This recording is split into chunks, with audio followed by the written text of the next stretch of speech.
भी स्पेशल होगी नहीं होगी? हाँ, जब भी कोई इंसान किसी से पर्सनल बातें करता है तो वो बात खास होती है। एक बात शौहर की वो होती है जो बच्चों के सामने करता है अपनी बीवी से, और एक बात वो होती है जो रात के अंधेरे में कमरा बंद करके अपनी बीवी से करता है। ये बात खास होती है जिसको बच्चों को नहीं जानना चाहिए।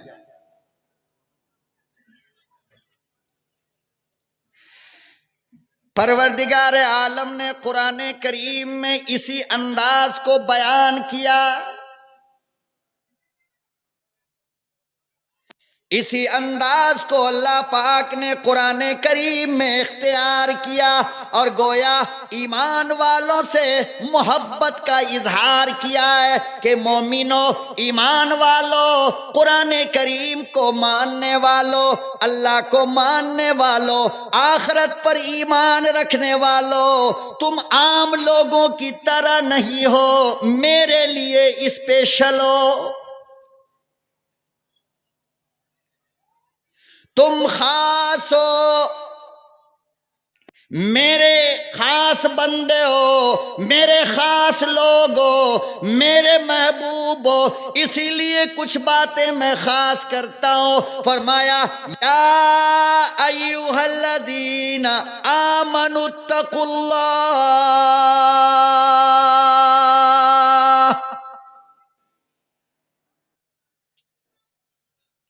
ईमान लाने वालों, कलमा पढ़ने वालों, कुरान करीम को मानने वालों, अल्लाह की कुदरत को मानने वालों, कयामत के दिन को मानने वालों, कब्र की सजा और जजा को मानने वालों, तकदीर पर ईमान रखने वालों, या अय्युहल्लज़ीना आमनुत्तकुल्लाह,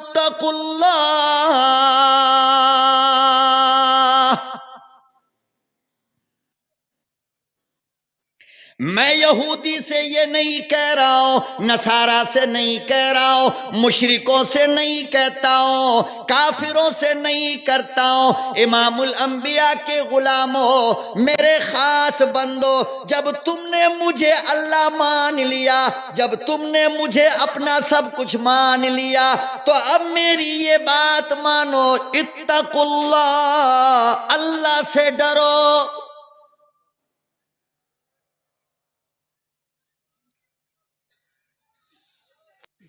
किससे डरो?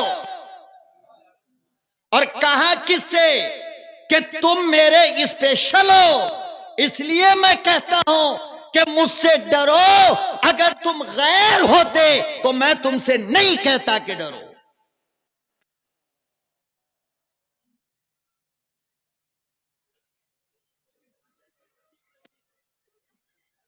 अल्लाह मियां क्यों डरूं? डरने से फायदा क्या है? फरमाया कि डरने का सबसे बड़ा फायदा यह है कि जब रब की अदालत लगेगी तो तुम मुजरिम बन करके नहीं आओगे, मुस्कुराते हुए आओगे। मुजरिम बनकर कौन आता है? जो दिल से डर निकाल देता है, वो मुजरिम है नहीं। देखो, पुलिस का डर नहीं तो चोरी करेगा, पुलिस का डर नहीं तो, और पकड़ा गया तो, मां का डर नहीं तो गुनाह करेगा, और जब पकड़ा गया तो शर्मिंदगी होगी। जब जब इंसान डरता है तो गलत काम से रुकता है, जब जब इंसान का डर खत्म होता है वो गलत काम करता है। देखो, रोड पर आप गाड़ी लेके जा रहे हो, दो चक्का,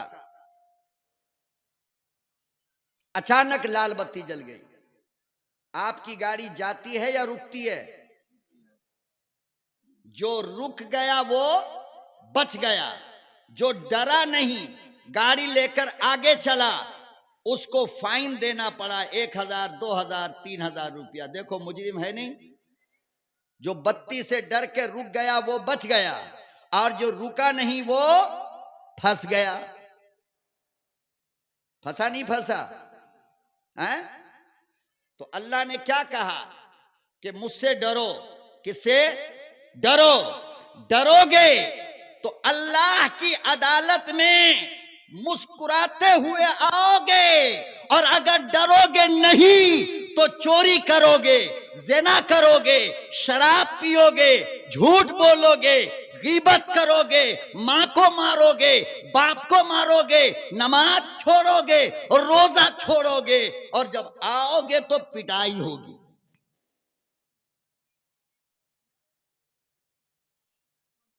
एक आदमी के दिल में अल्लाह का डर हो और वो झूठ बोलेगा? बोलो भाई। एक आदमी अल्लाह से डरता हो वो शराब पिएगा? एक आदमी अल्लाह से डरता हो वो रोजा छोड़ेगा? एक आदमी अल्लाह से डरता हो वो नमाज छोड़ेगा? एक आदमी अल्लाह से डरता हो वो मां को मारेगा? एक आदमी अल्लाह से डरता हो वो ज़िना करेगा? तो देखो, गुनाह से बचने की दवा अल्लाह ने बताई कि गुनाह से बचने की दवा क्या है? अरे बोलो भाई, गुनाह से बचने की दवा क्या है?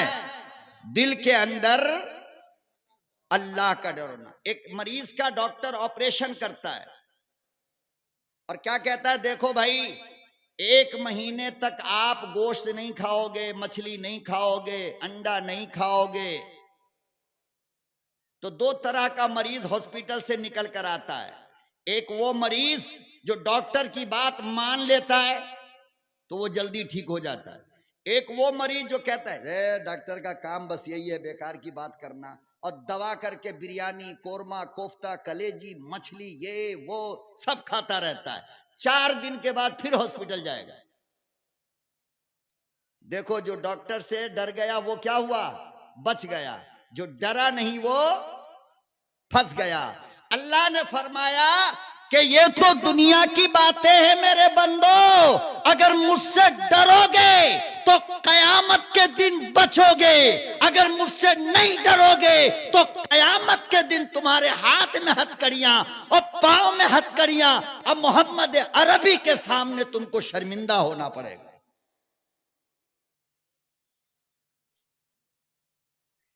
इसलिए मैं कहता हूं कि बचो।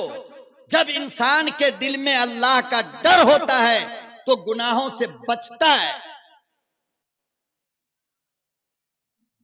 हजरत सुलेमान दारानी एक बहुत बड़े अल्लाह वाले गुजरे। खासकर मेरे नौजवानों, आपसे मैं मुखातब हूं, जरा आप ध्यान दे दो, आप मेरी बात गौर से सुनो। बहुत बड़े अल्लाह वाले गुजरे हैं अरब के अंदर, बहुत नेक आदमी थे। जवानी की उम्र है, अभी शादी नहीं हुई। 4-5 दोस्त मिलकर पैदल हज के लिए जा रहे थे। कहां? बोलो भाई। बिरयानी का डब्बा मिल गया है या अभी बचा है? अभी नहीं मिला है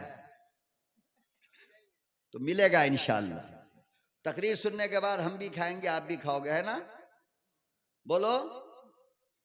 नहीं बोल रहा है भाई, खतरा है। बोलो भाई जोर से।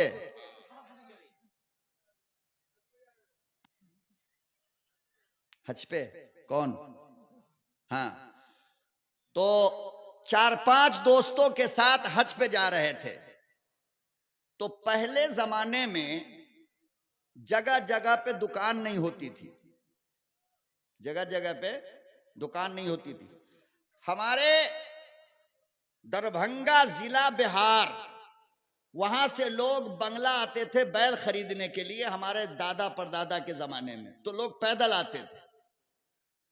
तो 450-500 किलोमीटर सामान बांध करके लाते थे रास्ते में खाने पीने का। क्यों? कि रास्ते में जगह जगह दुकान नहीं होती थी, खाने पीने का सामान नहीं मिलता था। पानी नदी और तालाब से उठा उठा कर लोग पी लिया करते थे। तो सुलेमान दारानी हज के लिए जा रहे थे, 6-7 साथी थे। रास्ते में जाते जाते अचानक खाने पीने का सामान खत्म हो गया। तो सुलेमान दुर्रानी जो बड़े खूबसूरत थे, बहुत स्मार्ट। खूबसूरत समझते हो किसे कहते हैं खूबसूरत? जो खूब फेरन लवली लगा ले, पाउडर लगा ले,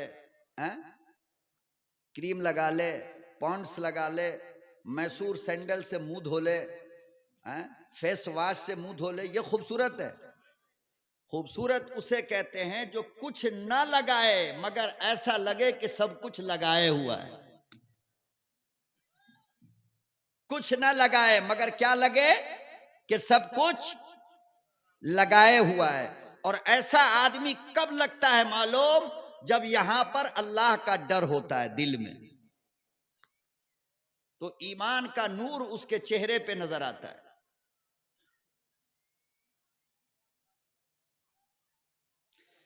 तोशा खत्म हो गया।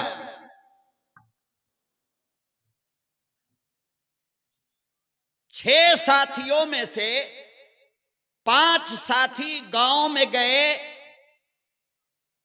खाना पीना लाने के लिए, और ये सुलेमान दारानी वहीं जंगल में एक छोटी सी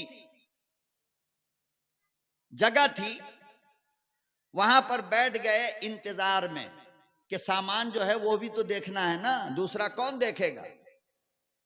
तो उसको देखने के लिए बैठ गए। दूर एक नौजवान लड़की 17-18 साल की बकरी चढ़ा रही थी। क्या चढ़ा रही थी भाई? बकरी। उसकी नजर जो सुलेमान दुर्रानी पे पड़ी तो देखा कि अल्लाह अकबर, चांद आसमान का जमीन पे उतर आया है, इतना खूबसूरत है। तो जाहिर सी बात है कि दिल के अंदर शैतान गंदा ख्याल वसवसा तो डालेगा ना। अरे बोलो ना, डालेगा या नहीं? आप लोगों को नहीं डालता है? भगवानपुर वाले के दिल में कोई ख्याल नहीं आता? नहीं, अल्हम्दुलिल्लाह, बहुत अच्छे लोग हैं। अरे वहां तो चांद के टुकड़ा को देखकर दिल में ख्याल आया उस लड़की को, हैं? और यहां तो नॉर्मल बाजारी औरत को देख करके ख्याल बदल जाता है।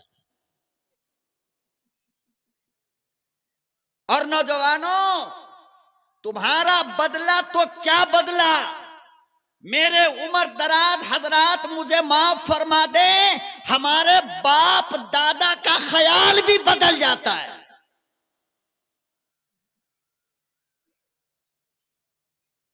बड़ी बड़ी उम्र वाले मोबाइल के स्क्रीन पर आहा पान चिबारा चिबारा गौर से देख रहा है।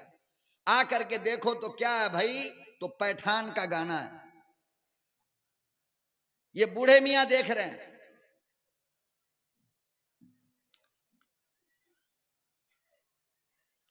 वो नौजवान लड़की ने जब देखा सुलेमान दर्रानी को तो उसकी नीयत बदल गई, और देखा कि मौका भी अच्छा है, अकेले बैठा है, कोई है भी नहीं। वो लड़की भागी हुई आई, सुलेमान दुर्रानी के करीब आकर खड़ी हो गई और कहने लगी कि सुलेमान, मैं कुछ चाहती हूं। क्या कहा?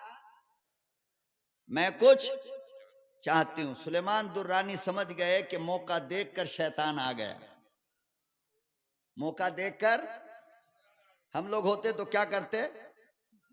सुभान अल्लाह, माशा अल्लाह, कितनी बड़ी नेमत अल्लाह की आ गई बिन बुलाए। यही होता ना? अरे बोलो, यही होता ना? लेकिन मेरे मोहतरम, ये तब होता जब तुम ये समझते कि अल्लाह नहीं देख रहा है। जिस दिन ये ख्याल आ गया तुम्हारे दिल में कि अल्लाह देख रहा है, उस दिन ये काम तुम छोड़ दोगे। क्या करोगे? छोड़ दो। अल्लाह अकबर ओ कबीरा, तारीख उठा।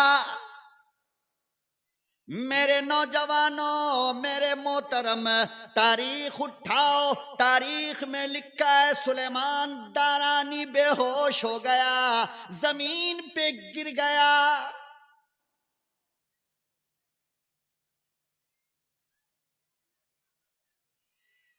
हजरत सुलेमान दुर्रानी समझ गए गुनाह के लिए शैतान मौका तलाश कर कर आया है। हजरत सुलेमान दारानी बेहोश होकर जमीन पे गिर गए। अल्लाहु अकबर व कबीरा। ख्वाब में देखा, बेहोशी के आलम में देखा मौलाना कि हजरत यूसुफ तशरीफ लाए। फरमाया कि सुलेमान कमाल कर दिया, मैं नबी था इसलिए जुलेखा से बच गया। अरे तू तो नबी नहीं है फिर भी कैसे बचा?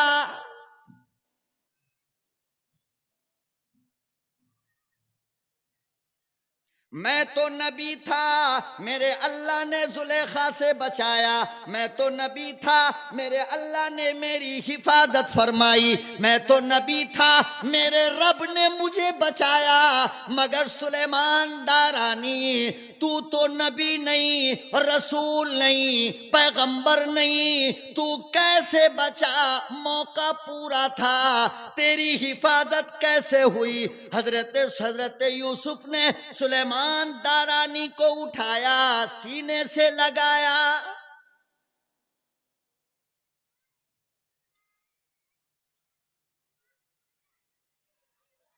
फरमाया कि नबूवत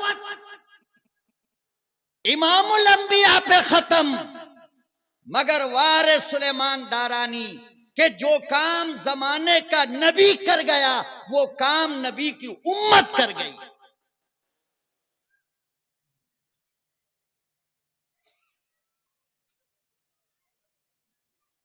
सुलेमान दारानी ने साफ लफ्जों में कहा कि मैं अपने ईमान के साथ खयानत नहीं कर सकता, मेरा अल्लाह मुझे देख रहा है।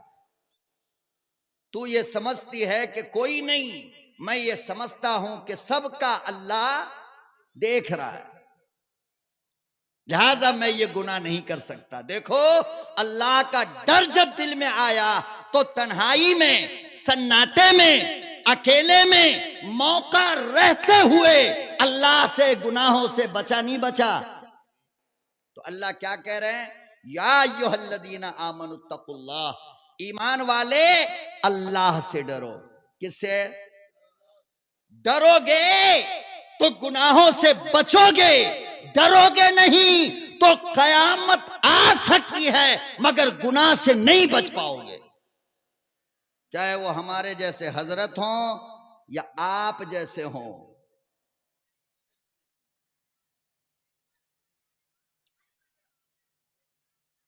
हजरत हसन बसरी रहमतुल्लाह अलैह के जमाने में,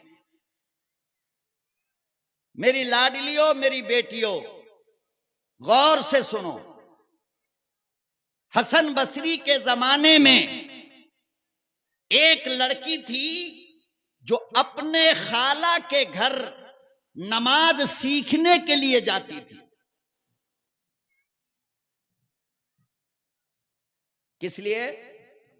नमाज सीखने के लिए। पर्दे के साथ, हाथ बंद, पांव बंद, सब कुछ बंद।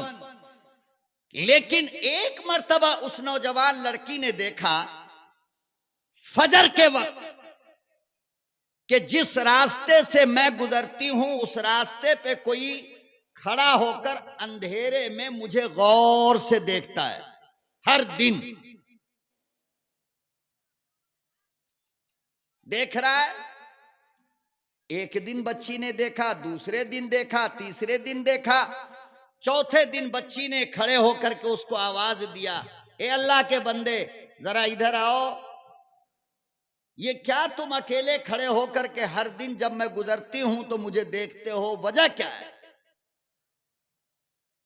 उस दिल जले मजनू ने कहा कि आपसे मोहब्बत हो गई है। क्या हुई है? बोलो भाई, क्या हुई है?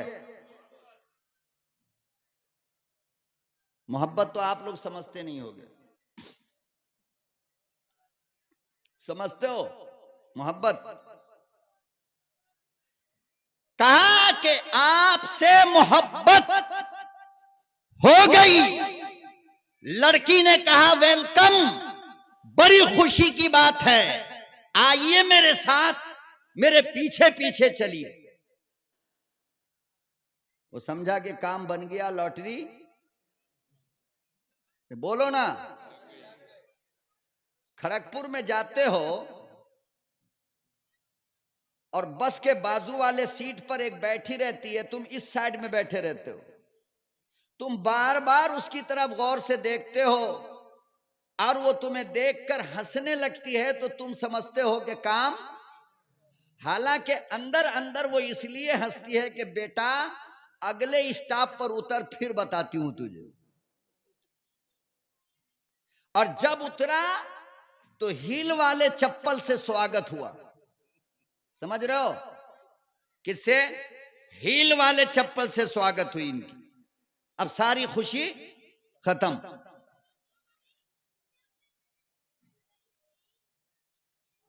तो वो लड़का दीवाना समझने लगा कि अब मेरा काम बन गया, पीछे पीछे गया। अपने खाला के घर जाने के बाद अल्लाह की उस बंदी ने कहा कि आप नीचे ठहरे, मैं ऊपर से आती हूं। अच्छा ये बताओ कि मेरी कौन ऐसी चीज है जो आपको पसंद आ गई और आप मेरे दीवाने हो गए? कहा कि तुम्हारी आंख बहुत प्यारी है। क्या? तुम्हारी आंख क्या है? बहुत प्यारी है। कहा अच्छा, मेरी आंख बहुत अच्छी लगी आपको? कहा हां। कहा ठीक है, तशरीफ लाइए। ए नौजवान, हेलो, इधर देख ले यार, मेरी तकरीर सुन ले, अपनी तकरीर बाद में करेगा।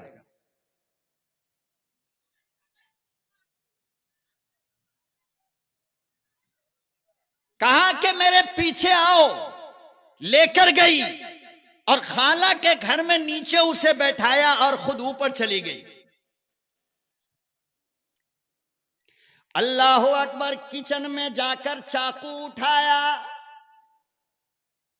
जवान लड़की है, 16-17 साल की उम्र है। चाकू उठाया, अपने दुपट्टे का किनारा फाड़ा, छोटा सा तहरीर लिखा और खत लिखा दीवाने के नाम। उसने खत में लिखा, ओ मेरी आंख के दीवाने, जिससे तुम्हें प्यार हो गया वो अमानत तेरे हवाले करती हूं। चाकू उठाया, दोनों आंख निकाला और उस कपड़े के टुकड़े में रखा, लेटर उसमें रखा, नौजवान को भेजा और उस खत में लिखा कि ओ नौजवान, जिस आंख को दुनिया में गैर मर्द देख ले, वो आंख कयामत में अल्लाह को कैसे देखेगी?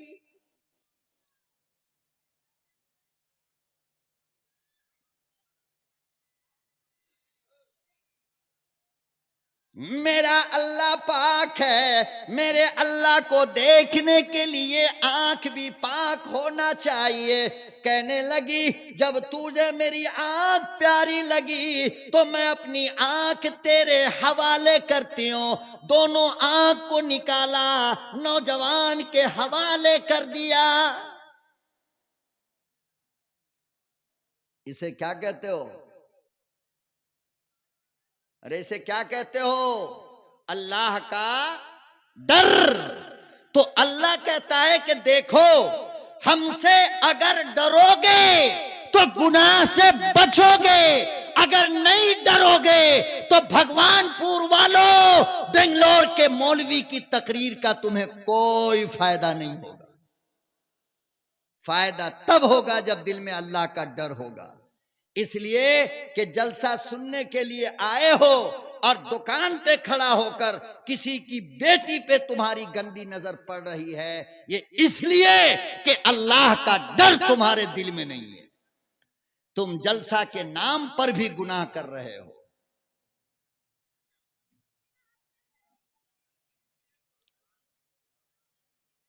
लड़कियां, औरतें वहां खड़ी है इसलिए कि ये समझती है कि मेरा अल्लाह मुझे देख नहीं रहा है, मेरे गुनाह को देख नहीं रहा है, बल्कि अल्लाह देखता ही नहीं, अगर जिस दिन इसको ये समझ में आ गया कि अल्लाह देख रहा है तो गुनाह करेगी।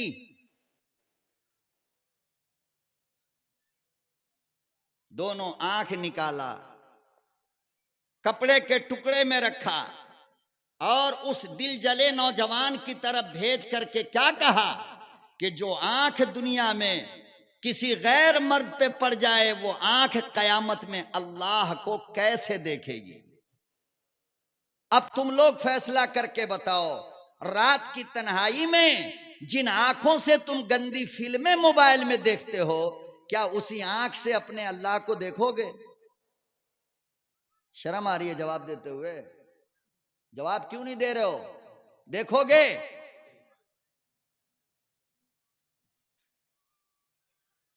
तो फिर क्या करना चाहिए?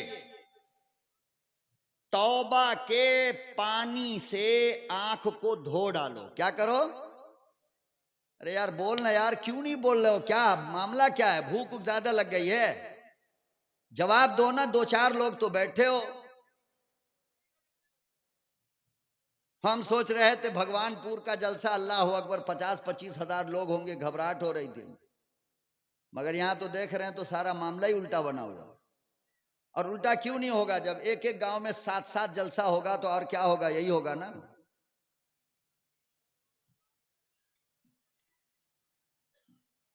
अपनी आंख निकाला, नौजवान को दे दिया। खाला अम्मा ने पूछा, बेटा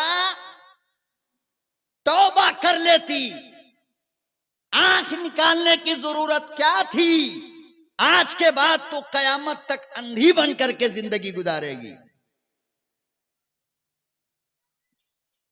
बेटी कहने लगी, अम्मी जान बात तो सही है, लेकिन सुनो, जब मैं कब्र से अंधी बनकर उठूंगी मेरा अल्लाह पूछेगा तेरी आंख क्या हुई? मैं अल्लाह से कहूंगी मेरे अल्लाह गैर मर्द की नजर पड़ गई थी, इसीलिए मैंने दोनों आंख निकाली।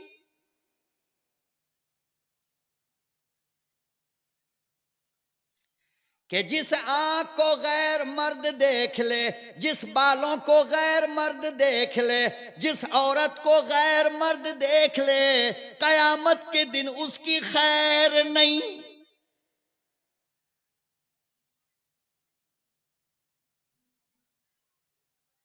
इसीलिए अल्लाह पाक ने कुरान करीम में बयान फरमाया, या अय्युहल्लज़ीना आमनुत्तकुल्लाह।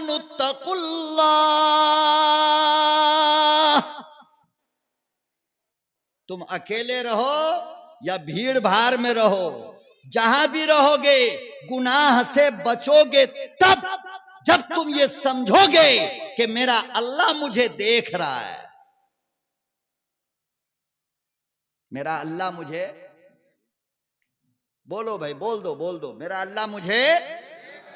हाँ, तो आदमी क्या होगा? बोलो, आदमी गुनाह से बचेगा। क्यों? इसलिए कि अल्लाह ताला बैक वक्त हर तरफ, हर जगह, हर हालत में सब कुछ देख रहा है, जान रहा है।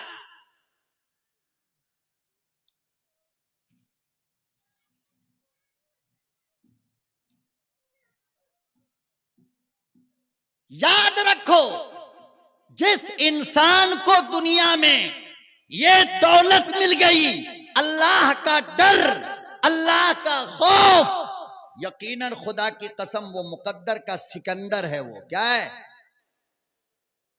हर जगह गुनाह से बचने की कोशिश करता है, कहीं भी हमसे कोई गलत ना हो जाए, कहीं हमसे कोई कसूर ना हो जाए, कहीं हमसे कोई जुर्म ना हो जाए कि मेरा अल्लाह मुझे पकड़ ले। हमेशा डरता है। और जब आदमी डरता है ना अल्लाह से, तो अल्लाह उसका इनाम दुनिया में भी देता है और मरने के बाद भी, दुनिया में भी देता है और मरने के बाद भी इनाम देता है। याद रखो, दुनिया में अल्लाह क्या इनाम देता है? कि तुम्हारे रिज्क में अल्लाह बरकत डाल देगा। क्या करेगा? ओ साहब इधर देखो ना, तुम्हारे रिस्क में अल्लाह बरकत देगा। कैसे बरकत? तनख्वाह बढ़ जाएगी ना, पैसा ज्यादा आएगा ना, फिर क्या होगा? ऐसे बरकत होगी कि घर में बीमारी नहीं आएगी। क्या नहीं होगी? हाँ, देखो 10,000 रुपये में घर में 10 मर्तबा बीवी बीमार पड़ रही है, तो पैसा कहां चला गया? जब अल्लाह से डरोगे तो अब बीवी का बीमार होना बंद हो जाएगा, तो पैसा क्या होगा? यह है बरकत का मतलब। समझ में आया? ये क्या है? ये बरकत का मतलब। 1 किलो सरसों का तेल लाते हो, 1 हफ्ते के बाद बीवी फिर दरवाजे पे खड़ी होती है, कहां जा रहे? खड़गपुर। हाँ, तेल लेते आओगे, खत्म हो गया है। अल्लाह से डरोगे तो ये 10 दिन में खत्म होने वाला तेल 15 दिन में खत्म होगा। यह है बरकत का। बोल भाई, ये बरकत का क्या है मतलब?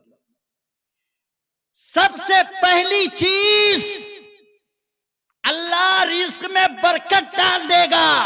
आज हर बंदा ये कहता फिर रहा है, मौलाना रोजी में बरकत नहीं, रोजी में बरकत नहीं। बाप कमा रहा है, बेटा कमा रहा है, बीवी कमा रही है, बेटी कमा रही है, दामाद कमा रहा है, मगर कहता है कि पैसे का पता ही नहीं चलता। पहले जमाने में एक बाप कमाता था 200-250 रुपया, 10-10, 11-11 बच्चे को पालता था। आज 11 बच्चा कमा रहा है, एक बाप एक मां को नहीं पाल पा रहा है। तो सब भाई मिलके बारी लगाएगा। क्या? ए बड़का नमक हराम, तू 10 दिन अम्मा को रख ले, हम अब्बा को रख लेते हैं। उसके बाद मझला वाला नमक हराम कहेगा, 10 दिन हम रख लेते, मां को 10 दिन तू रख ले। फिर छोटा वाला कहेगा 10 दिन हम 10 दिन तू। वाह वाह रे बेटे वाह, एक माँ बाप मिलकर तुम 10 को पाल लिया, और आज उस एक माँ बाप का इतना खाना उसको 10 जगह बांटा जा रहा है। कयामत के दिन अल्लाह तेरा कीमा बनाएगा। क्या बनाएगा? हाँ,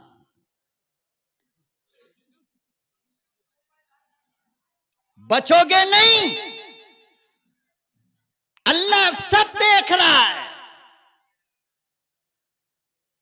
पेट में जरा सा दर्द हुआ, शाम के वक्त मां ने गोद में हमको उठाया, अल्लाह की कसम सारी रात घर के आंगन में चक्कर लगाती रही कि मेरा लाल सो जाए। लगाई नहीं लगाई? अरे बोलना, मुंह में क्या रसगुल्ला रखा है? लगाई नहीं लगाई? सारी रात सोई नहीं। जब तू सोया फिर प्यार से बिस्तर पे रख करके अम्मा आहिस्ता से तेरे गाल के पास अपना सर रख करके सो गई। उस गरीब को यह भी याद नहीं है कि रात का खाना हमने खाया या नहीं खाया। आज ये मां बीमार पड़ी, 10 दिन हो जाएगा दवा खत्म हुए।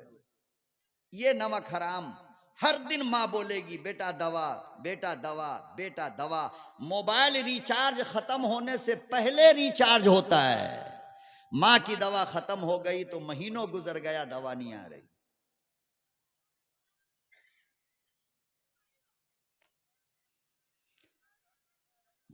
हाँ हाँ, तो उस मां को जानता है जो मां आज बुढ़ापे में तुझसे 1 गिलास पानी मांग रही है। बीमार पड़ी, खटिया पर बैठी, बेटा पानी। बड़ा वाला चला गया, पीछे से बीच वाला है, बेटा पानी। ये भी चला गया, बहरा सांप है, सुन नहीं रहा है। फिर छोटा वाला आया, बेटा पानी। ए दादी को पानी दे दे। इसके हाथ में लकवा मार दिया है। लकवा समझते हो? हाँ, इसके हाथ में लकवा मारा है, इसीलिए ये मां को पानी नहीं दे सकता है। तुम उस मां को जानते हो जो मां आज तुमसे पानी मांग रही है। तुम उस मां को नहीं जानते जिसने अपने सीने का दूध 2 साल तुमको पिलाया है। कितने दिन पिलाया? तुम उस अम्मा को नहीं जानते हो। अरे तुम उस मां को जानते हो जिस मां ने तुमसे कहा बेटा सारी पुरानी हो गई, एक कम कीमत की बाजार से सारी ला दे।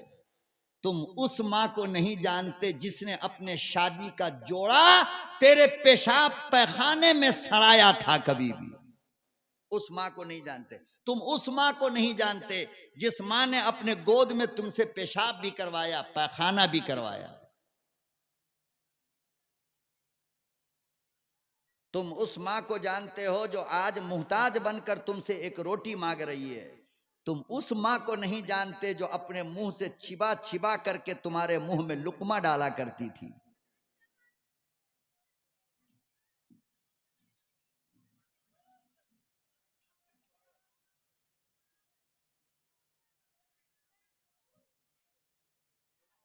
समझो और ना समझ मत बनो।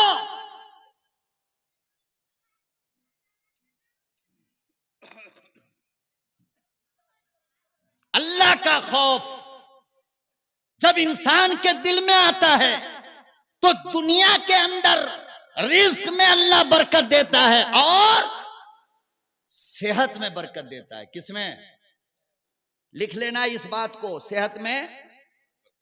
हाँ, ये जो आज सुन रहे हो ना, ये फालिज, ये शुगर, ये बीपी, ये हार्ट अटैक, ये फलाना, ये ढेकाना, ये सारी चीज इसलिए आई कि अल्लाह का डर दिल से निकल गया। तो हमारी सेहत, हमारी तंदुरुस्ती आज हमारा साथ देने को तैयार नहीं।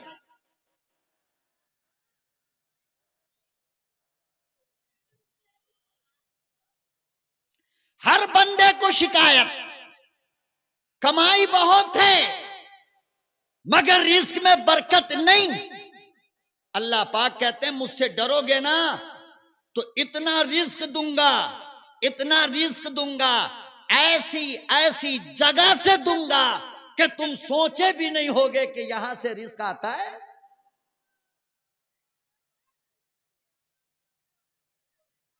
मोहम्मद इब्ने अकील नाम का एक आदमी था, नौजवान लड़का, गरीब घर का, बैतुल्लाह का तवाफ कर रहा था, खाने काबा का तवाफ कर रहा था। तवाफ करते करते अचानक हीरे जवाहरात के एक हार पे नजर पड़ गई जो बैतुल्लाह के सहन में गिरा हुआ था। इमाम गजाली ने इह्याउल उलूम के अंदर यह वाकया लिखा है। क्या हंगामा कर रहा है यार, समझ में नहीं आ रहा इन लोगों की कहानी। ओ भाई सामने सामने आ जाओ, ये फिजा मत बनाओ, अभी पूरा प्रोग्राम बाकी है आपका और मेरा भी दूसरा प्रोग्राम अभी बाकी है। ऐसे करोगे तो दूसरा प्रोग्राम पेश नहीं करूंगा मैं। आराम से बैठो और मेरी मां बहनों जरा सुकून का माहौल बनाओ आप।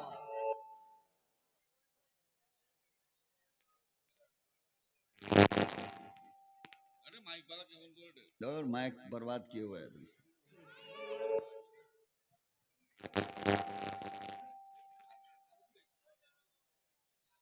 तो मोहम्मद इब्ने अकील कहते हैं कि खाने काबा में मैं तवाफ कर रहा था कि अचानक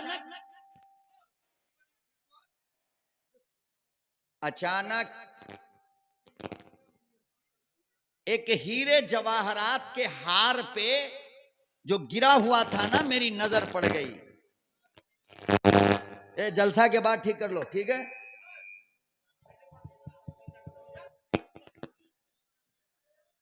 अस्तगफिरुल्लाह। भाई साउंडটা ঠিক করে দাও।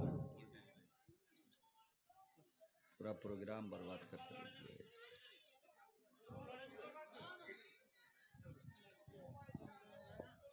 बैठो भाई, बैठ जाओ, आराम से बैठो, अल्लाह के वास्ते जलसे को खराब मत करो भाई। भाई बैठ जाओ, मेहमान बता रहे हैं बैठ जाओ। और माँ और बहनों से गुजारिश कि आपका ये आवाज बहुत आ रहा, बहुत ज्यादा। बहुत ज्यादा आवाज आ रहा। মা বোনদের উদ্দেশ্যে বলছি, জিনাদের জলসা শোনার উদ্দেশ্যে আপনারা এসছেন, চুপচাপ করে বসে থাকুন। এত কড়া কড়া কথা বলছেন, আপনারা শুনতে পাচ্ছেন না? আর জলসা যদি না শুনতে চান, মাছের বাজার করতে চান, বাড়ি চলে যান। পরিবেশটাকে নষ্ট করেননি। বাংলা কথা একদম বলে দিলাম, বুঝে নিন। बहुत खूबसूरत জি, চুপচাপ করে বসে থাকুন, না তো বাড়ি চলে যান। बहुत खूबसूरत प्रोग्राम है आपका ये, इसको कामयाब बनाना ये आपकी जिम्मेदारी है। पूरे प्रोग्राम में यही होगा।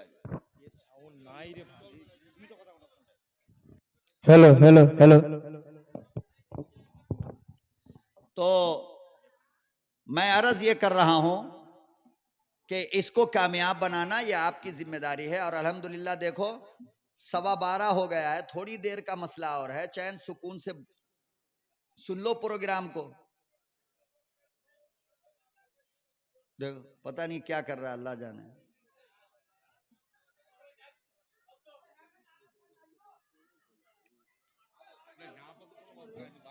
इनको दूर रख देनी चाहिए, मौलाना नजदीक में नहीं रखनी चाहिए।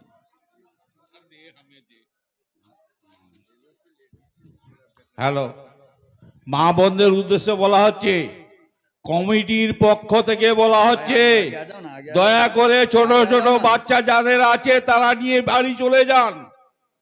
হাত জোড়ো করে বলা হচ্ছে, না হলে আমরা ভলেন্টিয়ার দিয়ে পাঠাবো। अरे जाने के लिए नहीं कह रहा हूं, आगे आने के लिए कह रहा हूं। আর ভাইদের উদ্দেশ্যে বলা হচ্ছে, আপনারা আগে আসুন, সামনের দিকে চলে আসুন। বারবার মেহমান বলছে আপনারা পিছনে চলে যাচ্ছেন কেন, সামনে আসুন।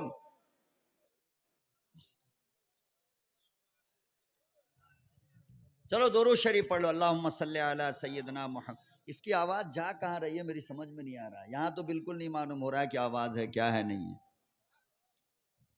आप लोगों को लग रहा है पूरी आवाज? हाँ? जलसे का मैक कहीं ऐसा होता है? आप लोगों को ठीक लग रहा है? चलो ठीक है भाई, अब तुम हट जाओ, हट जाओ, एकदम हट जाओ। हेलो,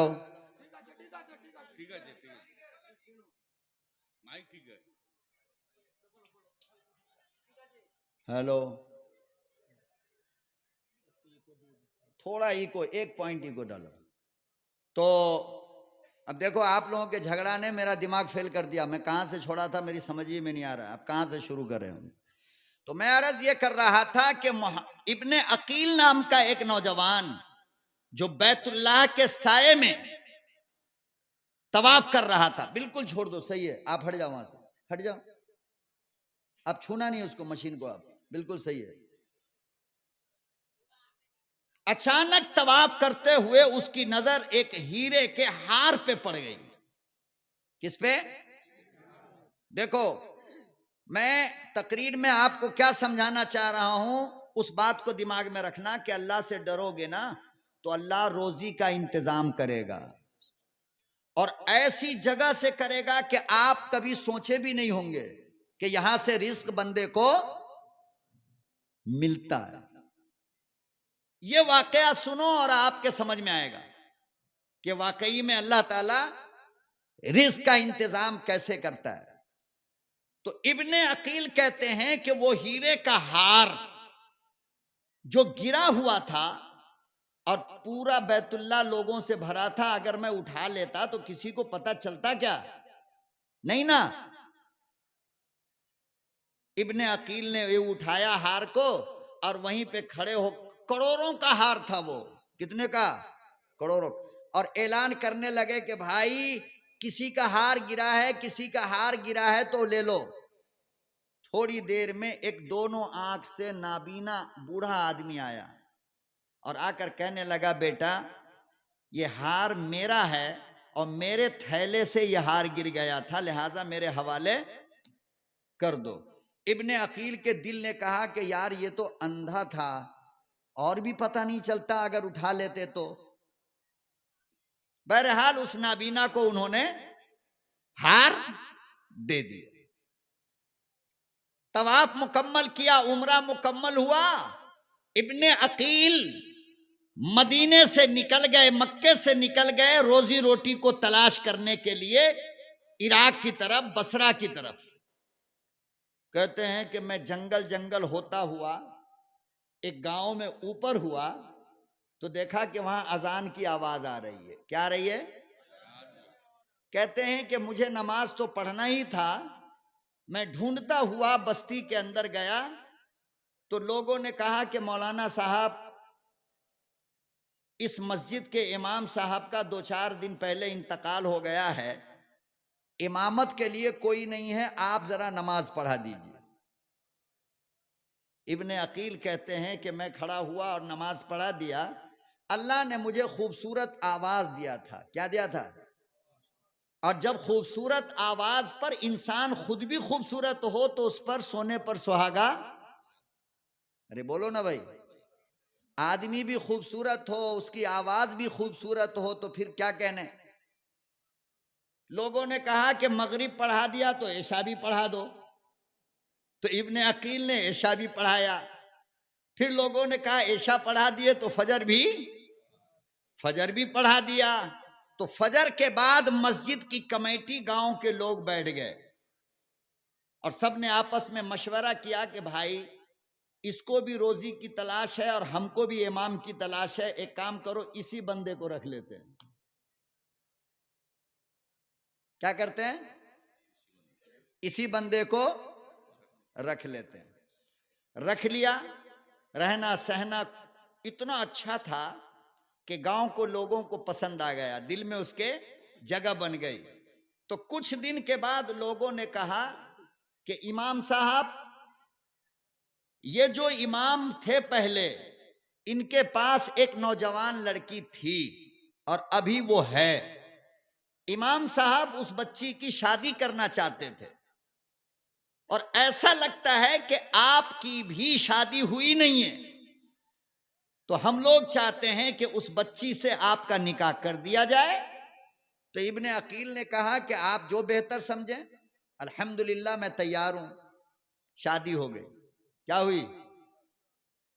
इब्ने अकील कहते हैं मौलाना तवज्जो करना, सुनने में बड़ा मामूली बात है, लेकिन अल्लाह के कुदरत का अंदाजा लगाओ कि जब मेरे रब का डर इंसान के दिल में बैठ जाता है और जब इंसान अपने अल्लाह से डरने लगता है तो फिर अल्लाह दुनिया की गुलामी से आजाद करके अपने गैब से रोजी का दरवाजा खोल देता है।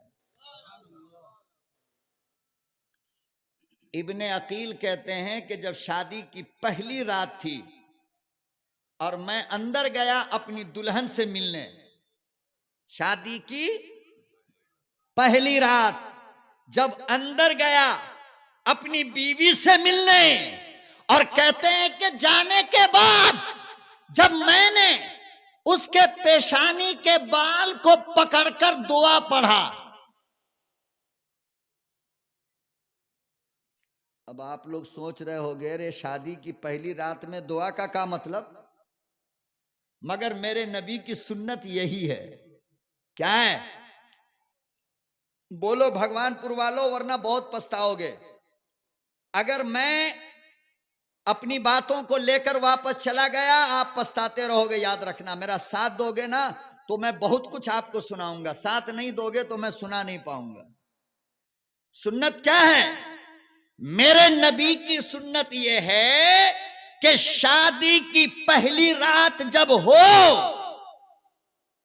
तो कोई खुशबू और कोई मीठा, ये दो चीज लेकर के अपनी नई नवेली दुल्हन के घर में जाया करो। क्या लेकर? अल्हम्दुलिल्लाह हमारे जमाने की औरतें बहुत समझदार हैं, तो हमारी फूफियां, हमारी खाला, हमारी दादी, हमारी नानी, हमारी वालदा ये सारा इंतजाम पहले से अंदर में करके रख देती है। खुशबू फूल है, इतर है, मिठाई है या मीठा दूध है, ये चीज मेरे आका ने फरमाया कि वो एक लड़की जो अपनी कायनात छोड़कर आई है, माँ को छोड़कर, बाप को छोड़कर, घर को छोड़कर, बहन को छोड़कर, भाई को छोड़कर, बचपन के घर को छोड़कर, महल्ले को छोड़कर, सहेली को छोड़कर आई है एक तुम्हारे लिए, तो तुम उसको इतना प्यार करो कि सबकी मोहब्बत को भूल जाए।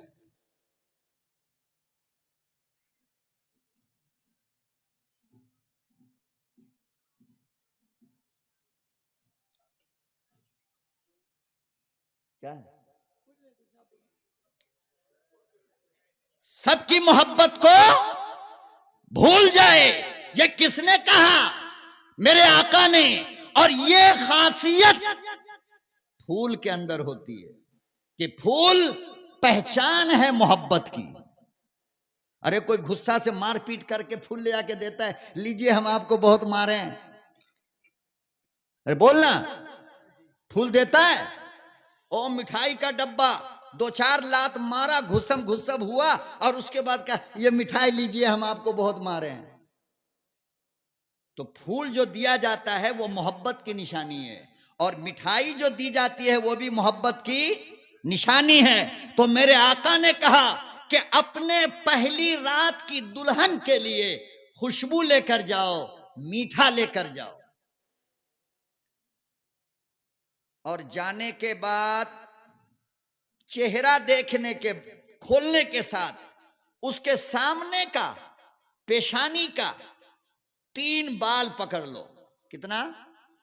और 3 बाल को एक हाथ से पकड़कर एक हाथ अल्लाह की तरफ उठा करके अल्लाह से कहो, क्या मेरे अल्लाह हम दोनों के दरमियान मोहब्बत पैदा कर दे। क्या कर दे? ए अल्लाह हम दोनों से नेक औलाद पैदा कर। देखो कितना प्यारा तरीका मेरे आका ने सिखाया। नहीं, जब ऐसा करोगे तो अब वो लड़की जो बेचारी अकेली आई है उसका हिम्मत बढ़ेगा नहीं बढ़ेगा? उसका दिल खुश होगा नहीं होगा कि मेरा शौहर इंसान है। क्या है? बैल नहीं है। जो बैल होता है वो क्या करता है? अंदर गया, जाते के साथ ये कपड़ा खोला और गले को चेक करना शुरू किया, हार है कि नहीं? हार?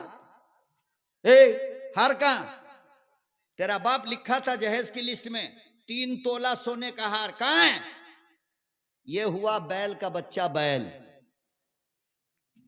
ये शौहर नहीं है, ये गुंडा है। ये कौन है? चोर, लुच्चा। कभी भी इसको दामाद मत बोलना, ये गुंडा है। ये कभी भी इसको बहनोई मत बोलना, चोर है ये। अरे जो तेरी बहन की पहली रात को जहन्नम बना दे, ये बहनोई कहां से हो सकता है? जो हमारी बेटियों के शादी की रात की खुशियों को लूट ले लालच में, वो हमारा दामाद कैसे हो सकता है?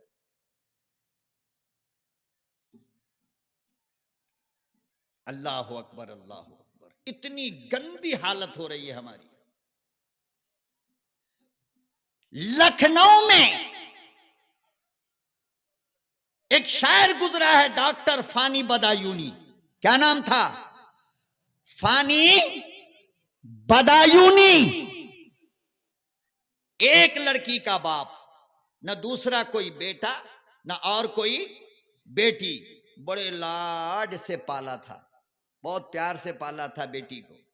जवान हुई, शादी का रिश्ता लगा, शादी भी हो गई। और जब एक बेटी थी ना, तो फानी बदायूनी ने जहेज भी दुनिया जहान का दिया, यहां तक के दामाद के सवारी के लिए घोड़ा भी दिया।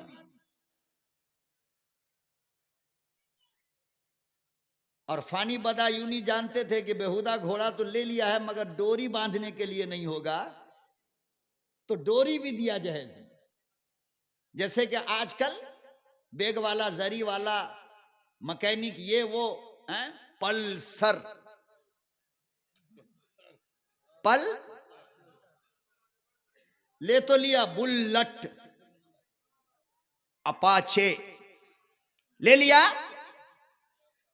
डेली 500 रुपया कमाता है। अब पल्सर लेने के टाइम इस बेवकूफ को यही नहीं पता था कि इसका माइलेज कितना आएगा। अब 4 दिन गुंडे की तरह भगाया है, मिदनापुर से खड़गपुर, खड़गपुर से मिदनापुर, दनादन दनादन दनादन। अचानक रोड में गाड़ी बंद हो गई, देखा तो पेट्रोल खत्म। अब ससुर को फोन कर रहा है, पेट्रोल खत्म हो गया है। चोर का बच्चा चोर, जब जेब में तेरे पैसे नहीं थे, हाथी खड़ा करने की जगह नहीं है, तो हाथी लिया क्यों? अब पेट्रोल का पैसा भी ससुर दे। अजीब लोग। तो सारा जहेज दिया डॉक्टर शकील फानी बदायूनी ने। अल्लाह अकबर, घोड़ा तक दिया, उसकी रस्सी दिया। खुशी खुशी बारात रुखसत होने लगी। जब बेटी गाड़ी में सवार हुई है डोली में, तो फानी बदायूनी आहिस्ता से आए और अपनी बेटी के कान में एक बात कहा। क्या कहा? एक बात कहा, आखिरी बार। हजरत फानी बदायूनी ने अपने लखते जिगर के कान में आखिरी बात ये कह दी, मेरी बेटी आज तुम जा रही हो, ये घर अपना है, जब वापस आओगी तो अपना घर नहीं होगा, किराए का मकान होगा। बिटिया रोने लगी, बाबा ये क्यों कह रहे हो? फानी बदायूनी ने कहा, बेटी हाँ, बात यही है कि तेरा जहेज पूरा करने के लिए मैंने अपना मकान भी बेच दिया।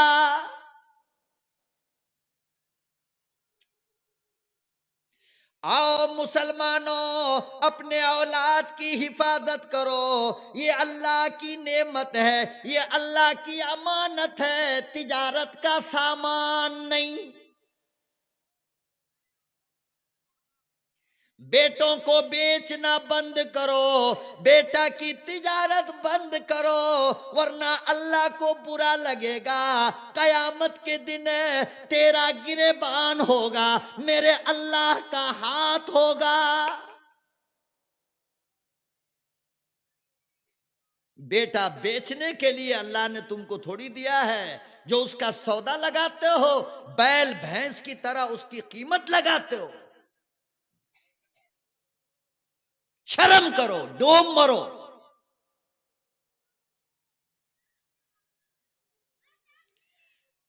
आज लोग अपनी बेटियों के जहेज के लिए, बारात के लिए सूद पे पैसा लेता है। किस पे? सूदी पैसा लेता है, बैंक से कर्ज लेता है मौलाना जाकर। ये हराम खाने के लिए बेटा पैदा किया था तुमने। फानी बदायूनी ने बेटी से कहा, तो सोचो कि उस लखते जिगर के दिल पे क्या गुजरी होगी कि मेरा बाप मेरे जहेज के लिए मकान बेच दिया। खैर रुखसत हुई, ससुराल गई। शौहर साहब शाम में अंदर तशरीफ लाए। जाते ही के साथ उसने जहेज की लिस्ट में पढ़ा था कि 12 तोला सोने का हार, 12 तोला सोने का हार लिस्ट में पढ़ा था। अंदर जाते के साथ बाप जन्म में कभी देखा नहीं था सोना। फौरन गया और बीवी का कपड़ा हटाया, सीने की तरफ ऐसे हाथ डाला, ए हार कहां है? तेरा बाप लिस्ट में लिखा है ना 12 तोला सोने का हार, कहां है? बेटी ने कहा कि खुदा की कसम मेरे बाप ने खरीदा है, शायद भूल गए होंगे शादी की भीड़ भाड़ में, कल जाएंगे ना तो वो लेकर के दे दूंगी, मैं लेकर आ जाऊंगी। कहने लगा, नहीं तू झूठ बोलती है। बेटी ने कहा कि मेरे बाप ने जब से मुझे पैदा किया है मैं शायद कभी झूठ नहीं बोली हूं और आज भी नहीं बोलती, एक दिन का टाइम दो। शौहर गर्म हो गया। गर्म हुआ तो बाहर आवाज गई, बाहर बैठी थी बुढ़िया जहर की पुड़िया, सासू मां, सासू, हाँ, अल्लाह ऐसी सास से बचाए, हर बेटी को बचाए। बाज सास तो इतनी अच्छी होती है खुदा की कसम कि तुम बेटी को फोन भी करोगे तो आएगी नहीं, नहीं मेरी सास की तबीयत खराब है, मेरी सास बीमार है। बाज सास इतनी अच्छी होती। अब बाज सास ऐसी होती है कि हर सुबह दोपहर शाम बहू दुआ करती है, अल्लाह इसका जनाजा कब उठेगा, अल्लाह इसको जल्दी मार दे।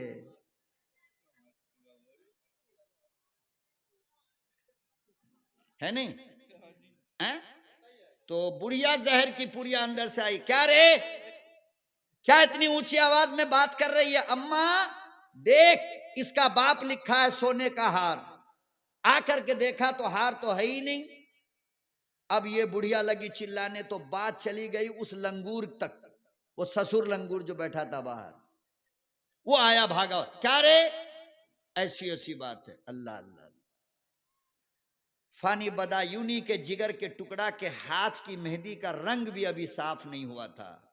तीनों ने मिलकर के उस मासूम को एक रात की दुल्हन को पकड़ा और आंगन में नीम का दरख्त था, उस नीम के दरख्त में ले जाकर रस्सी से बांधा, मिट्टी का तेल डाला और आग लगा दिया।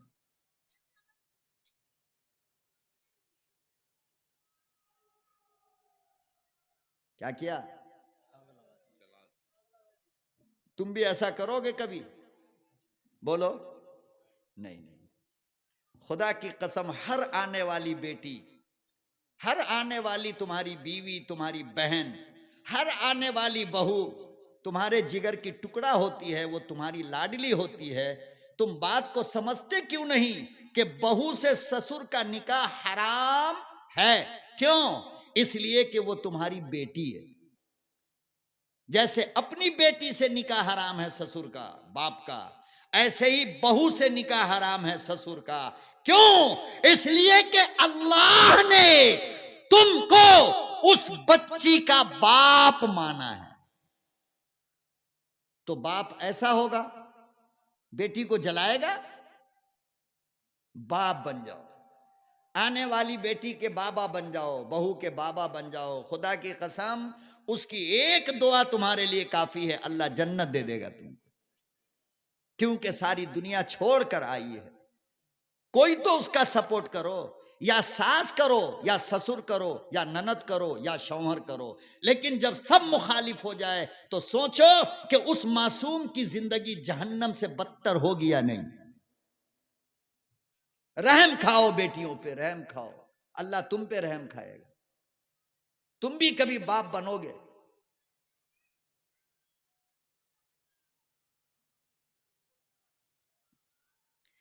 एक रात की सुहागन को आग लगाया, जलाया गया, धुआं उठा, पड़ोस के लोग आ गए, अल्लाह अल्लाह, कल ही इस घर में शादी हुई है, आज ये हादसा कैसा। लोगों ने फानी बदायूनी को लखनऊ खबर करवाया, ओ फानी साहब, आपकी बेटी जलकर राख हो गई।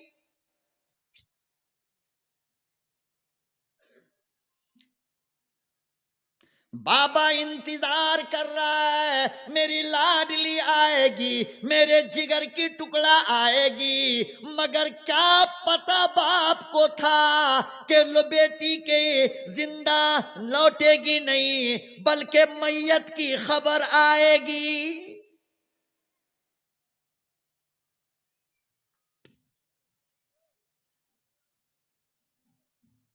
हजरत फानी बदायूनी अल्लाह अल्लाह दुकान पे गए, कपड़े की दुकान पर गए और वहां जाकर कफन खरीदा।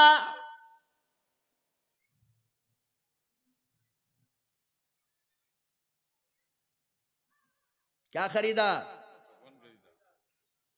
और सीधा कफन को अपने बगल में दबाया और अपनी बेटी के घर गए। बाबा जब वहां पहुंचा तो देखा बेटी तो नहीं है, अलबत्ता उसका कोयला बना हुआ बदन रखा हुआ है।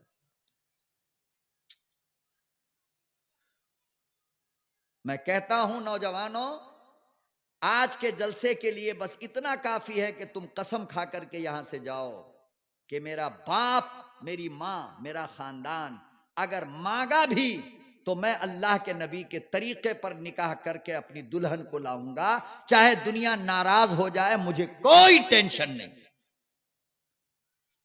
हाथ उठाओ, वादा करो, गरीब की बेटी, यतीम की बेटी लेकर के आओगे।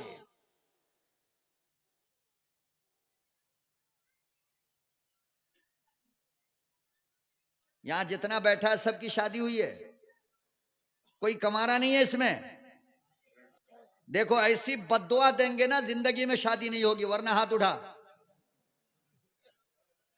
हाथ उठा और ये वादा करो, मैं जो बोलता हूं दिल से अल्लाह से वादा करो। अल्लाह, बोलो अल्लाह, मैं बिल्कुल फ्री में शादी करूंगा।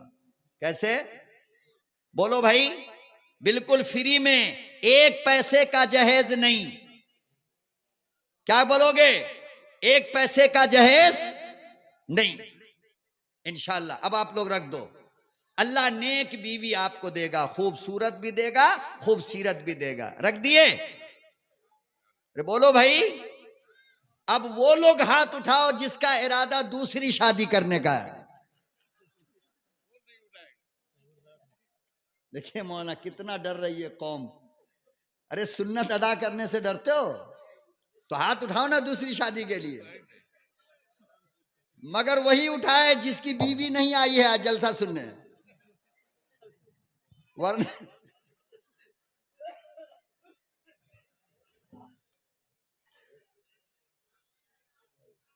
माशाअल्लाह माशाअल्लाह। अरे दूसरी शादी करना गुनाह होना है का? ये तो नबी की सुन्नत है। मगर हम जिस मुल्क में रह रहे हैं वहां माहौल ऐसा बनाया गया कि जिना आसान हो गया, दूसरा निकाह मुश्किल हो गया। क्या हो गया? अगर एक औरत के शौहर का ताल्लुक किसी महल्ले के दूसरी औरत से हो, अब पता चले ये उसके साथ रहता है तो उतना बुरा नहीं मानेगी। लेकिन अगर मालूम हो गया कि दूसरी शादी कर लिया है तो ये कहेगी हमको फौरन भेजो, हम नहीं रहेंगे। यानी वो काम अच्छा है, ये काम गलत है। जो गुनाह था वो अच्छा हो गया, जो सुन्नत है वो खराब हो गया। ये हमारे मुल्क की वजह कर कि यहां हिंदुओं का असर है। किसका? इसलिए लोग 2 निकाह, 3 निकाह, 4 निकाह को क्या समझते हैं? गलत समझते हैं। हालांकि ये गलत नहीं है, ये बहुत सही है। बात समझ रहे हो? बहुत सही है। क्यों सही है?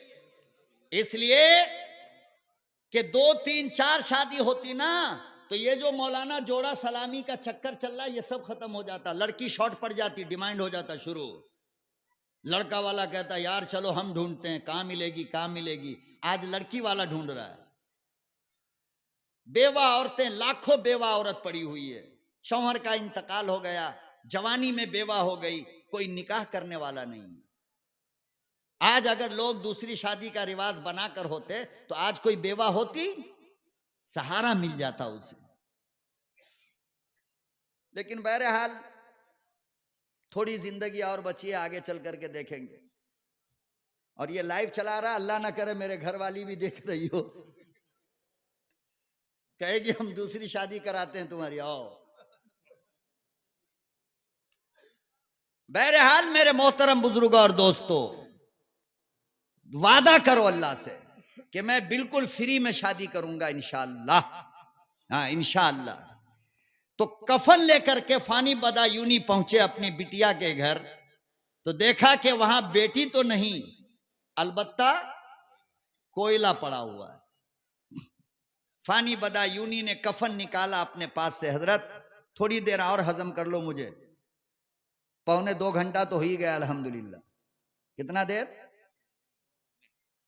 1.25 घंटा हुआ। 11 बजे से बैठा हूं मैं। कब से? वो 11 से 1:45 हो गया, तो 1.25 घंटा नहीं हुआ? अरे बोल भाई, अब बस करूं और सुनोगे? अच्छा माशाल्लाह, फजर तक। अल्हम्दुलिल्लाह, बड़ी हिम्मत वाले हैं भाई आप लोग, अल्हम्दुलिल्लाह। सात सात छह छह जलसा सुनने के बाद इतनी हिम्मत है, अल्हम्दुलिल्लाह। बहरहाल मेरे मोहतरम, तो फानी बदायूनी गए और अपनी बच्ची के जले हुए लाश के सराहने में खड़े होकर जेब से कफन निकाला और एक शेर कहा है। उस शेर के कहने के बाद फानी बदायूनी पागल हो गए और जिंदगी भर उसी हालत में रहे, बेलाखिर बेचारे की मौत आ गई। क्यों? इसलिए कि बेटी का सदमा बहुत बड़ा पड़ गया था, बहुत ज्यादा। हजरत फानी बदायूनी ने सराहने में खड़े होकर कफन बेटी के बदन पे रखकर कहने लगे, अब आया याद ऐ, अब आया याद ऐ, आराम जा इस नामुरादी में, अब आया याद ऐ, आराम जा इस नामुरादी में, कफन देना तुझे भूले थे हम सामान शादी में। मेरी लख्ते जिगर, मेरी नूरे नजर, तेरे बाप का कसूर है, तेरा कोई नहीं। सारा जहेज दे दिया मगर कफन भूल गया।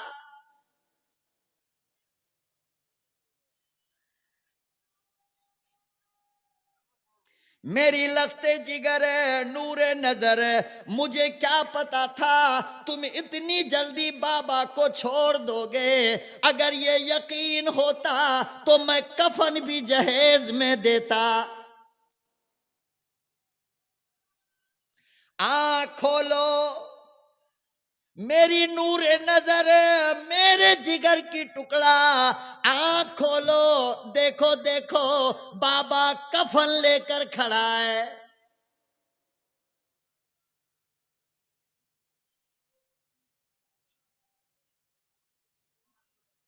क्या अल्लाह ने हमें मुसलमान ऐसे कामों के लिए बनाया है? बोलो, अल्लाह ने मुसलमान हमें ऐसे कामों के लिए बनाया? जान बचाने के लिए मुसलमान बनाया है। किसके लिए? जान लेने के लिए नहीं।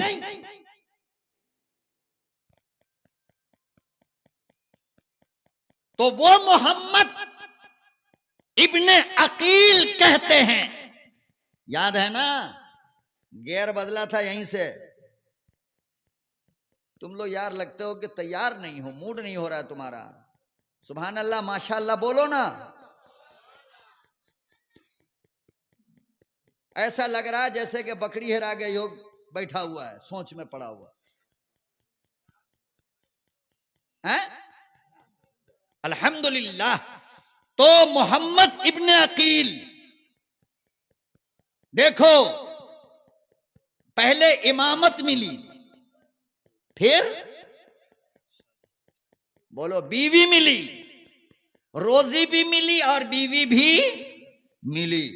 तो वो शादी की पहली रात थी जब मोहम्मद इब्ने अकील अंदर गए, दुआ वगैरह पढ़कर अपनी दुल्हन के चेहरे से कपड़ा हटाया, तो मोहम्मद इब्ने अकील की आंख फटी की फटी रह गई। क्या देखकर? कि उस लड़की के गले में हीरे का जो हार पड़ा हुआ था वो वही हार था जो बैतुल्लाह में मोहम्मद इब्ने अकील ने उठाया था।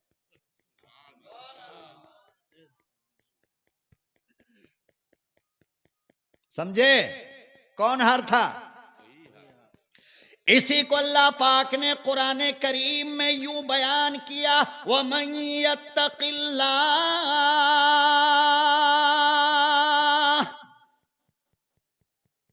जो अल्लाह से डरता है, जो अल्लाह का खौफ खाकर गुनाह छोड़ता है, यजअल लहू मखरजा, अल्लाह उसके लिए मुसीबत से निकलने का रास्ता बना देता है।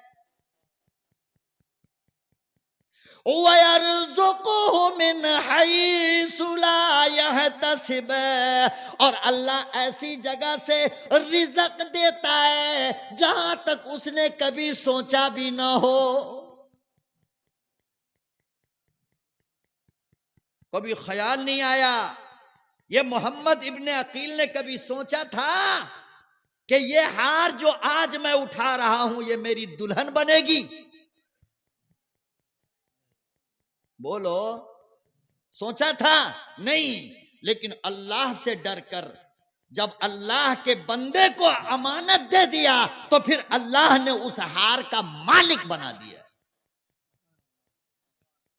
मोहम्मद इब्ने अकील खामोशी से बीवी को देखने लगे। एकदम लड़की ने कहा कि अल्लाह वाले क्या देख रहे हो? कहा कि मैं बहुत कुछ याद आ रहा है मुझे। कहा क्या हुआ? कहा कि ये हार और इसका वाकया ये है। तो लड़की ने कहा कि अगर ये हार वही है और तुम वही मर्द हो तो सुनो, फिर मेरे बाप की दुआ भी कबूल हो गई, तुम्हारी दुआ भी कबूल हो गई। मेरे बाप की भी, बोल, बाप की भी और आपकी भी। अकील ने कहा वो कैसे? वो मेरी कबूल हो गई कि अल्लाह ने रिस्क भी दिया, बीवी भी दिया, घर भी दिया। तेरे बाबा की दुआ कैसे कबूल हो गई? वो इमाम साहब की बेटी थी। कहने लगी मेरा अब्बा जब से उम्रा करके आया, जब से उम्रा करके आया, हर वक्त, हर लम्हा, हर पल बस यही दुआ करता था, मेरे परवरदिगार मेरी बेटी के लिए उस नौजवान के जैसा नौजवान पैदा कर जिसने मेरा हार वापस किया।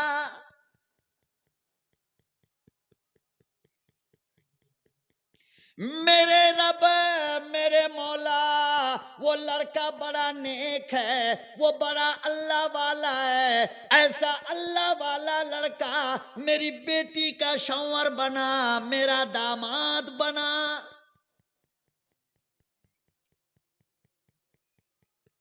इसी को किसी अल्लाह वाले ने कहा है कि दिल से जो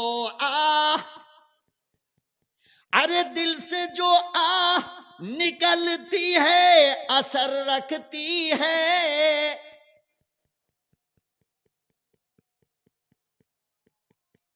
दिल से जो निकलती है असर रखती है, पर नहीं ताकते परवाज मगर रखती है। जब यहां से निकलती है तो रब भी, बोलो, रब भी सुनता है। यहां से निकलेगा तो यहां हम लोग यहां से निकालते हैं। वो 4 अंगुल की जबान है ना, अल्लाह ऐसा, अल्लाह वैसा, अल्लाह ऐसा, ये खाली यहां से निकलना, यहां से नहीं। जिस दिन यहां से निकाल दोगे ना, रब का दरवाजा खुल जाएगा। याद रखो इस बात को।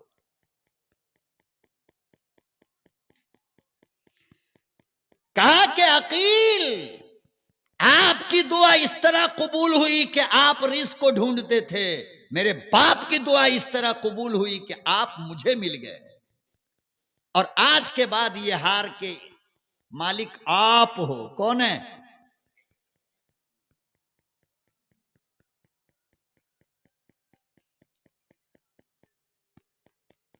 सबसे पहली चीज, अल्लाह का जब डर दिल में आता है मेरे मोहतरम, तो अल्लाह इंसान की जिंदगी से परेशानी उठा लेता है। क्या करता है?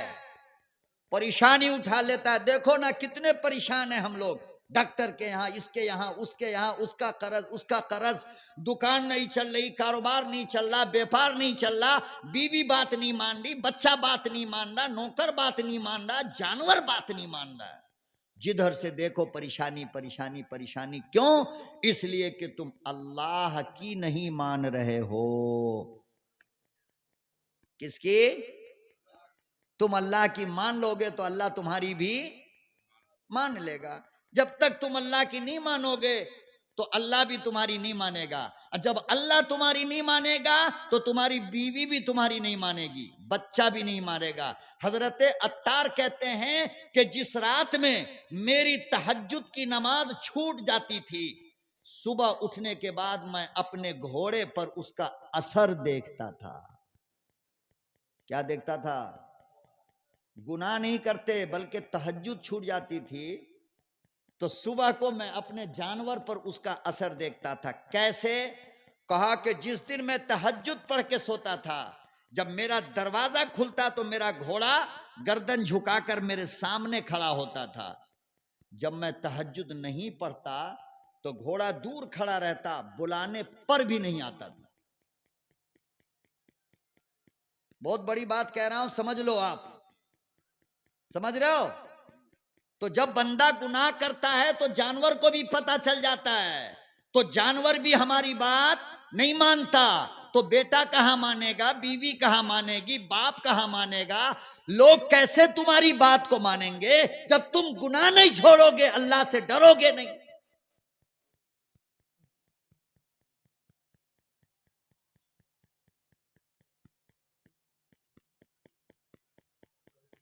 तुर्की में एक बहुत बड़ा ताजिर था, बहुत सारे फल के बाग थे उसके, काजू का बाग, बादाम का बाग, अखरोट का बाग, खजूर का बाग, केले का बाग, आम का बाग, सेम का बाग, संतरे का बाग। बहुत बड़ा अरबों खरबपति था उस जमाने में, आज से तकरीबन 800-900 साल पहले।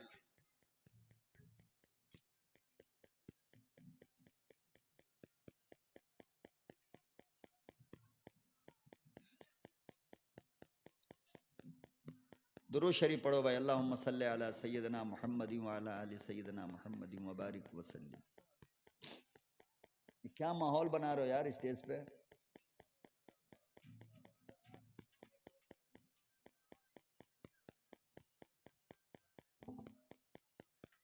बहुत लेट हो रहा है क्या? खत्म कर दूं? तो फिर आराम से बैठो। देखो मैं उठ रहा हूं, अपनी जगह बैठा हूं नहीं 2 घंटे से। आप लोग उठ बैठ पता नहीं क्या खुजली हो रही है। मुझे ये चीज मेरे मिजाज के खिलाफ है, बिल्कुल इस चीज को मैं बर्दाश्त नहीं करता। बिल्कुल सुकून से मुझे आधा घंटा सुनना है, सुकून से सुनो। 15 मिनट सुनना है, सुकून से सुनो। मैं जबरदस्ती बोलना भी नहीं चाहता और सुनाना भी नहीं चाहता, लेकिन जितनी देर आपको सुनना है बिल्कुल दिल से सुनो। मैं यहां से बोलता हूं, आप यहां से सुनना पड़ेगा आपको।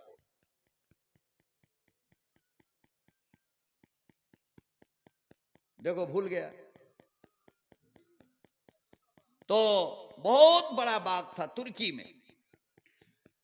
उस बाग के रखवाली के लिए जिस बंदे को, नौजवान को उसके मालिक ने रखा था, उसका नाम था मुबारक। क्या नाम था? मुबारक।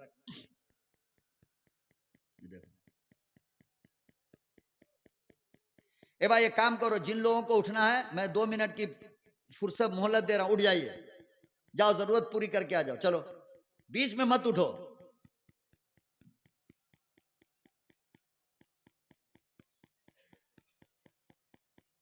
मुबारक नाम था। बाग की रखवाली के लिए उसको रखा गया था। एक दिन कयामत का धूप निकला, उसका मालिक आया और मुबारक को आकर के कहा कि बेटे बहुत प्यास लग रही है, जरा 1 गिलास अनार का जूस निकाल करके लाओ। क्या निकाल कर लाओ? जूस निकाल कर लाओ। मुबारक गए, एक अनार के टहनी को पकड़ा और एक अनार लिया और हाथ से निचोड़ कर गिलास में डाला है। कहा? और मालिक को ला करके दे दिया। मालिक ने जैसे ही मुंह लगाया ऐसे ही फेंक दिया। कहा कि कमबख्त 10 साल से मेरे बाग में रहता है, तुझे आज तक ये नहीं पता चला कौन अनार मीठा है कौन अनार खट्टा है? ये क्या ला कर दिया है? अब जवाब सुनो और अपने सर को जमीन पर धुनो बैठ करके। हजरत मुबारक कहने लगे साहब सही में पता नहीं। मालिक कहने लगा 10 साल से रहते हो। मुबारक कहने लगे बात तो सही है लेकिन रब्बे काबा की कसम है जिसके कब्जे में मेरी जान है, 10 साल में मैंने कभी भी किसी हाल में भी आपके बाग का कोई फल नहीं खाया। देखो जैसे कब्रिस्तान में बैठे हो, देखे ऐसा लग रहा है जैसे कि हम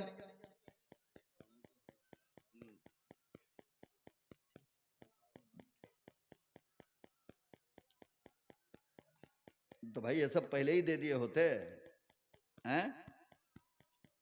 अब इसके लिए फिर हम शुरू करें तो फजर तक बाकी कहां बयान करेगा बेचारा जो लोग आया है, कोई नहीं करेगा। अच्छा अब पैसा जो लगा है लाने में जाने दे, माशाअल्लाह।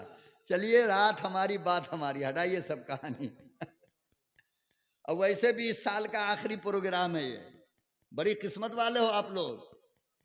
1 तारीख को इन लोगों ने कराया था, सद्दाम बैठा है, कौन गांव है जी, धूसिया वाले ने कराया था। 1 तारीख थी वो, किसकी, वो मार्च की 1 थी और आज 21 है, 22 से तरावी, 23 से तरावी, तो आखिरी प्रोग्राम भी मिदनापुर ही करा रहा।